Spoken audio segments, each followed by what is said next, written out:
Buying a house, one of the worst decisions you can ever make, especially today. Renting is throwing away money, just buy.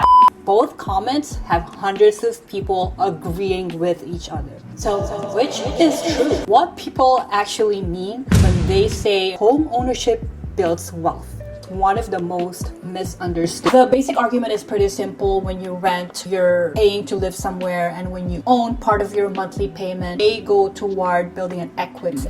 First is appreciation. That's when homes values increases over time. For example, someone bought a house for $400,000. 20 years later, it's worth $700,000. That increase becomes part of their net worth. Now, appreciation isn't guaranteed. As you guys know, housing markets do go up and down. Historically, home values have generally increased over long periods. That's the idea, and there is evidence behind it, but there are a few layers that people tend to leave out. Second reason is equity. Each mortgage payment may reduce a portion of the loan balance.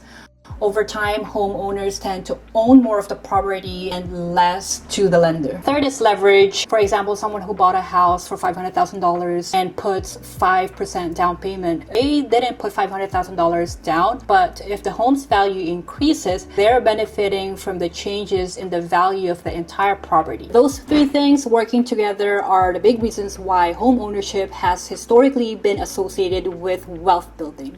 But this is where the conversation usually gets oversimplified, because a mortgage payment isn't pure equity. Homeowners may also pay insurance, maintenance, HOA fees, repairs. If the roof needs changing, that's on the owner. If the water heater fails, that's on the owner. The HVAC systems fail, that's on the owner. And those costs are real. Which is why I don't think it's accurate to say renting is throwing money away. You're paying for housing either way. The difference is ownership gives you the opportunity to build equity while also taking on additional costs and responsibilities. I personally think that this is the factor that changes almost everything. Time. This is the piece that gets overlooked the most. Just imagine two people buying similar homes. One sells after 2 years and the other stays for 15 years. Those experiences can look completely different.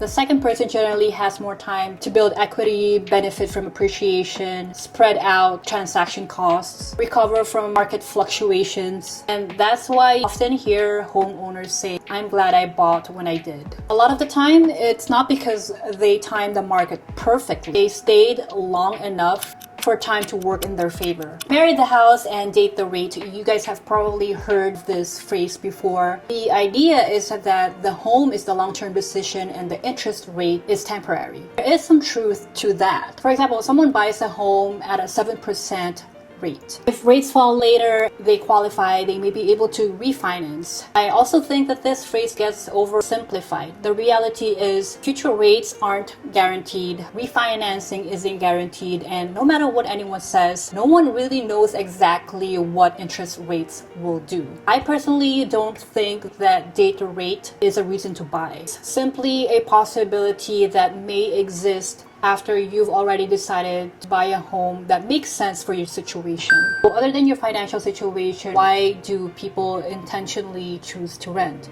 Big reason for that is flexibility. Imagine someone is considering a move, changing careers, unsure where they want to settle, expecting major life changes. Renting can make those transitions a lot easier. For some people, flexibility is more valuable than ownership at that stage of their life. Not necessarily because they can't buy, but because it aligns better with what they're trying to do. So is buying still worth it? After looking at all of this, I don't think that the answer is yes for everyone, but I also don't think that the answer is no for everyone. What I found is that buying tends to make more sense when you plan to stay for a while, the payment fits comfortably within your budget, and you're buying because it supports your life, not because you're trying to predict the market. Most people don't build wealth through one perfect housing decision. They build it through a series of reasonable decisions made consistently over time. One thing I've noticed throughout this series is that housing conversations tend to get pushed toward extremes. Everyone should buy. Nobody should buy.